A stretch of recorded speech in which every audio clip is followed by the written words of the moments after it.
All these voices running inside of my head have been telling me to play Devil May Cry 5. I see what you did there. But what's so great about the game anyway? Is it the fact that players are still playing the original game which came out in 2001? Or what about the music that accompanies you as you slaughter foes in a stylish fashion? Or could it be the many memes that came out from the hilarious yet great cutscenes? There's obviously a number of reasons as to why Devil May Cry is one of the best hack and slash games in a long time. But before we go further, I'd like to provide some history between me and this series. Back when the pandemic was still rampant and people were losing their minds over toilet paper and vaccines, I saw that there was a sale for Devil May Cry 1, 2, 3, and 5 on my PS5. Not knowing much about the game besides the memes I would see on my Insta Reels, I thought, why not pull that devil trigger and buy them? That's where I met the legendary sons of Sparta, Dante and Virgil, and Nero, the son of Virgil. Aw, come on, the game has been out since 2019. If you didn't know, well, now you do. Sorry. What does that have to do with anything? No. He's got a point. This trio are the masters of their own combat styles, but what trumps it all is the way they trash talk their opponents as they whoop their butts. King? You? I don't know.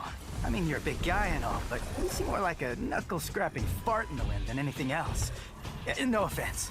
Devil May Cry 5 begins with Nero fighting his way up a demonic tree called the Quailoth. He's looking to stop Urizen, a mysterious demon who defeats the Devil May Cry cast with ease. But if you aren't a bad player like me, you could beat him at the start of the game. As someone who likes to mash random buttons like a monkey, I know I have my work cut out for me. Devil May Cry 5 is broken up into 20 missions. Some of the missions have a branching path where you can play as Nero, the legendary demon hunter Dante, or the mysterious V, the Hot Topic knockoff with his Pokemon team. Throughout the missions, the three-man team all have their own reason to reach Urizen.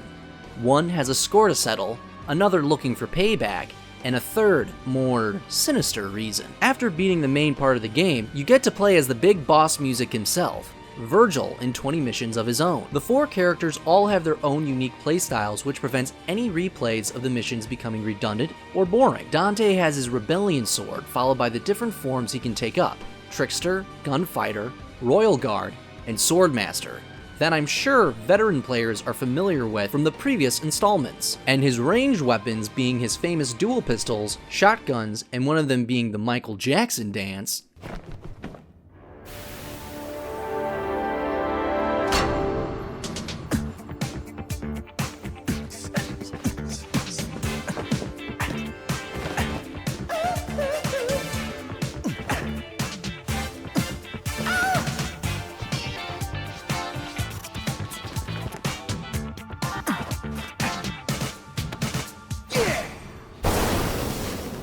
Meanwhile, Nero has a cool feature with his sword where you can rev it up as you deal heavy blows to enemies.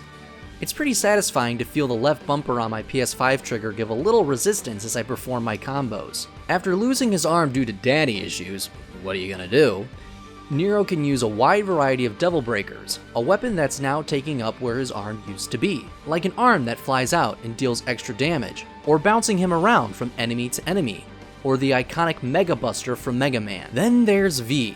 While he can't exactly deal a lot of physical damage, his creatures certainly can. The chicken that flies around him fires projectiles while Shadow the cat attacks from the ground, and the giant nightmare, V's own version of Devil Trigger, all deal massive damage to the enemies around them, all the while V spews out poetry as he pokes them with his cane. And finally, last, but certainly not least, the storm that is approaching. Virgil, wielding the Dimension Cutter Yamato, the Beowulf Gauntlets, and the Mirage Edge. Playing Virgil made me feel like I was an expert swordsman dancing around the battlefield, unsheathing and sheathing my blade as my enemies fell around me. Using Judgment Cut End is without question one of the flashiest ways to finish your combos.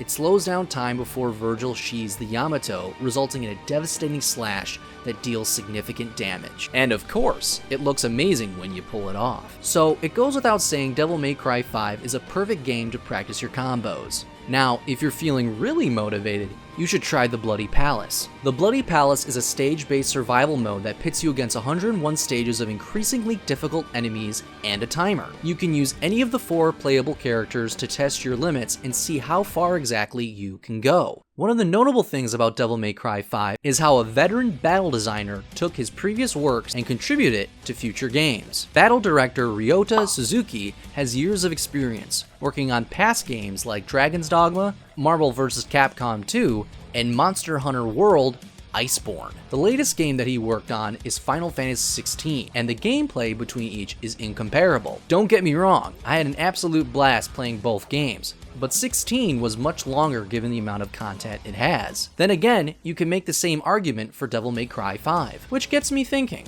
who would win in a sword fight? Dante or Clive? But that's a video for another day. As you're crushing the enemies around you, every combo you pull off is ranked from D being dismal, all the way to triple S for smoking sexy style. However, you'll get knocked back a rank or even lose your rank if the enemies hit you or you don't hit them quick enough. Devil May Cry 5 does a masterful job at combat, and its previous installments really build off from one another, making this one the best game yet. I'm really curious to see what the future of Devil May Cry has in store. The game revolves around sibling rivalry and what you sacrifice on the road for power. Dante fights for the sake of humanity and uses his demonic powers for good, while Virgil strives for power due to the fact that he thought his mother didn't look for him on the night their house was attacked. That's where their ways of thinking tend to clash, leading to epic fights between the sons of Sparta. But all of that changes when you throw Nero into the mix. At this time, Nero doesn't know Virgil is his father, but more as the guy who took his arm at the beginning of the game. When he finally does realize the truth, Nero is conflicted on whether or not he should follow the path of violence Dante and Virgil are well accustomed to. It's very much the sins of the father,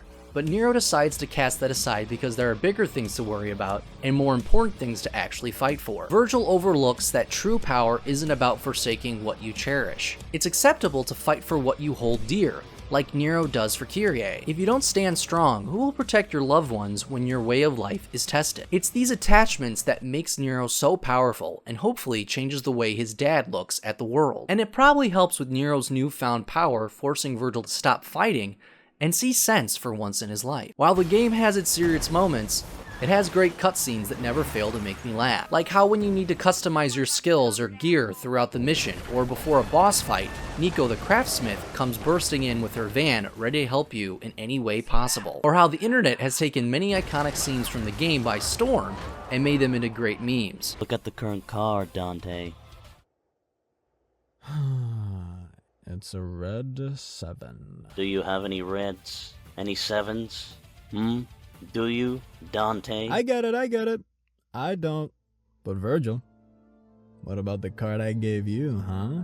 You looked at it yet?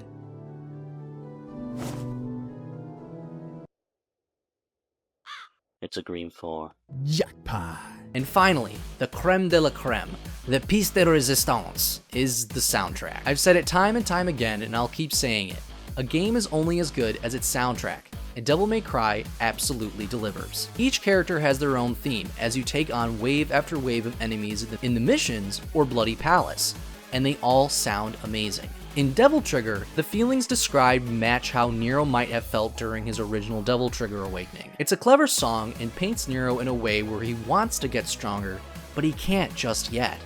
But that doesn't mean he is going to stop fighting for the people he cares about. Meanwhile, Virgil's theme, Bury the Light, is somewhat a reflection of Nero's Devil Trigger. Just like Nero is a reflection of Virgil, Nero chose to embrace the darkness within and accept his demon side. Virgil has always tried to bury his humanity, as it is a great source of personal pain and memory of weakness. Even in the song, it's this belief that Virgil's quest for power is a lonely road, casting off his loved ones and even taking the arm of his son.